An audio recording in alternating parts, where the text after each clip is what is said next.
Ingin belajar bersama Buya Yahya kapanpun dan dimanapun? Dapatkan segera flashdisk MP3 Buya Yahya. Berisikan berbagai materi kajian lengkap bersama Buya Yahya.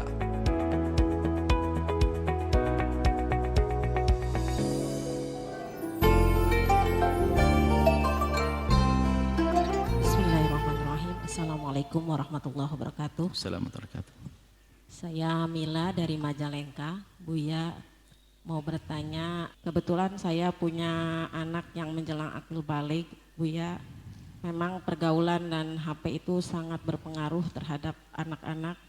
Bagaimana saya menghadapi anak-anak di masa itu dan bagaimana cara berkomunikasinya, karena terkadang dengan cara keras pun mereka malah ya melawan, apalagi dikasih lemah lembut malah berlebihan gitu.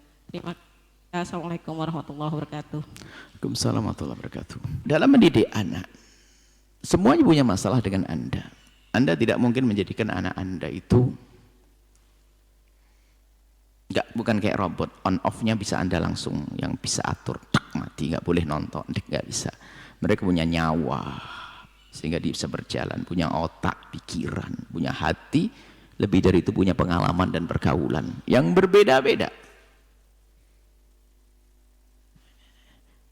Jadi dia bukan robot, dia pengalaman yang berbeda-beda. Belum lagi ada rasa sangat pribadi, yaitu menjelang akil balik. Itu sudah masa-masa itu masa setan itu membidik, termasuk program-program kejahatan di usia itu, ibu yang solehah. Makanya kenapa program kita, program ketat itu adalah di usia 12 sampai 15 itu kalau bisa sudah diamankan anak-anak dengan program tahfidzul Quran dan yang lainnya. Karena apa? Usia 12 ke 15 itu rata-rata usia menjelang akil balik. Manusia-manusia jahat termasuk yang kita sebut dengan LGBT dan yang lain itu adalah mengajari bagaimana mereka mencari kesenangan di usia itu dengan cara yang salah sehingga terbiar dengan cara yang salah. Laki-laki dengan laki-laki, perempuan dengan perempuan dan sebagainya. Sementara orang tua mungkin hanya memandang jangan sampai kamu urusan dengan kamu anak perempuan jangan urusan dengan laki-laki. Bisa terjerumus urusan perempuan dengan perempuan di usia ini. Na'udzubillah. Kita harus waspada dengan hal-hal yang semacam ini. Godaan usia, betul yang disampaikan ibu, menjelang akil balik itu sensitif. Rasa kritis belum ada. Sensitif dengan rasa baru. Dia tidak lagi seperti anak dulu, anak kecil. Dia sudah mulai ada rasa-rasa dan itu menjadikan semuanya berubah. Baik, kemudian diberi sarana handphone dan sebagainya. Sebetulnya itu adalah sarana untuk mempersulit kita untuk memantau dia karena ada semakin liar. Cuman di hari ini nggak mungkin anak kita tidak nonton televisi, nggak megang handphone dan sebagainya. Hari ini anak kita di luar. Maka kata guru mulia mengatakan di saat terjadi banjir bandang, bukan waktunya kita membuat bendungan, nggak mampu. Tapi kalau sudah terjadi banjir, hendaknya kita membuat aliran-aliran agar segera reda itu banjir. Alirannya itu apa, ibu? Di rumah Anda harus sudah ada solusi. Promo kebaikan kan boleh, Al-Bahjah TV kan begitu. Harus ada dong. Masa TV-nya masih begitu-begitu, sudah gitu mengeluh katanya anakku begini begitu. Lah ini bagaimana ini? Televisimu sudah berubah atau belum? Satu. Kemudian mungkin buat layar besar untuk nonton YouTube bersama-sama. Selain tidak bersama-sama nggak boleh. Ambil rekomendasi dari beberapa ustadz, YouTube apa yang harus saya tonton. Diarahkan sehingga mereka bisa nonton YouTube tapi tidak liar sendirian di kamar sambil dikunci, tidak. Handphone pun katakan saya, kalau masalah handphone ini belajar dari orang barat. Saya melihat artikel seorang tidak beriman, dia punya rambu-rambu kok di saat memberikan handphone kepada anaknya. Paling tidak 10 poin, wajib, bukan orang beriman. Paling tidak jika engkau ingin memberikan kepada anakmu handphone, lakukan 10 hal. Yang pertama, handphoneku, nah ini bukan handphonemu. Pinjaman satu. Yang kedua, tidak boleh pakai PIN. Yang kedua, hanya digunakan untuk nelpon ini. Yang keempat, harus pakai aturan. Ini orang kafir, ngerti aturan. Ini orang Islam latah. Dikasih begitu saja, nggak pakai aturan. Baik, kemudian apa? Ini yang terakhir, atau poin ini dari problem semuanya. Jangan sok merasa bisa mendidik anak.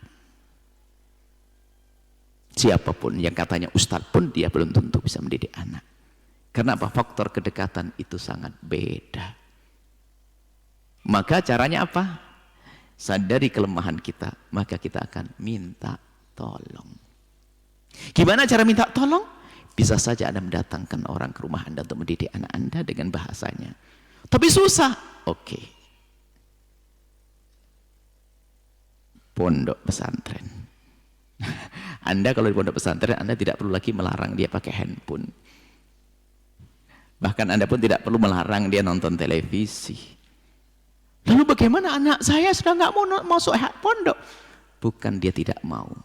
Karena Anda selama ini tidak pernah bicara tentang pondok pesantren. Tidak pernah bicara tentang pondok pesantren. Rindukan mereka pondok pesantren, bukan berbohong di pondok ini. Motivasi hati, ada kemuliaan di pondok, iman, surga, ridho Allah, ridho Rasulullah. Dari kecil, bagaimana anak umur 3 tahun pengen mondok? Bagaimana anak 5 tahun lihat abang yang mondok, dia pokoknya sampai suatu ketika ada ngomong, Buya, ini adiknya ngidolakan abang yang di pondok, tolong Buya tahun ini diterima Buya. Ya ada aturannya dong pondok, jangan main terima-terima. Kasihan sekali adiknya pengen mondok ikut abangnya, sebab ada figur yang ditiru. Bahasa sederhananya adalah paksalah dia dengan cara yang tidak terpaksa. Berikan pemahaman jauh-jauh hari tentang lingkungan kepesantrenan. Tapi anak saya pengen jadi dokter, bisa kok di sana. Hari ini memang benteng terakhir itu. Maka siapapun yang punya putra putri mau mondok, Anda beruntung jadi orang-orang yang dipilih oleh Allah. Anak-anakku yang semuanya bisa mondok, Anda dipilih Allah di hari ini. Apakah di luar tidak ada orang baik? Banyak orang baik, cuman tantangannya berat. Yang tidak merasa itu sebuah tantangan akan tertendang, akan terinjak-injak. Tapi yang merasa itu tantangan, maka dia akan waspada. Semoga Allah menjaga Anda semuanya, putra-putri Anda semuanya. Semoga Allah mudahkan kita dalam mendidik anak-anak kita. Wallahu a'lam bishawab.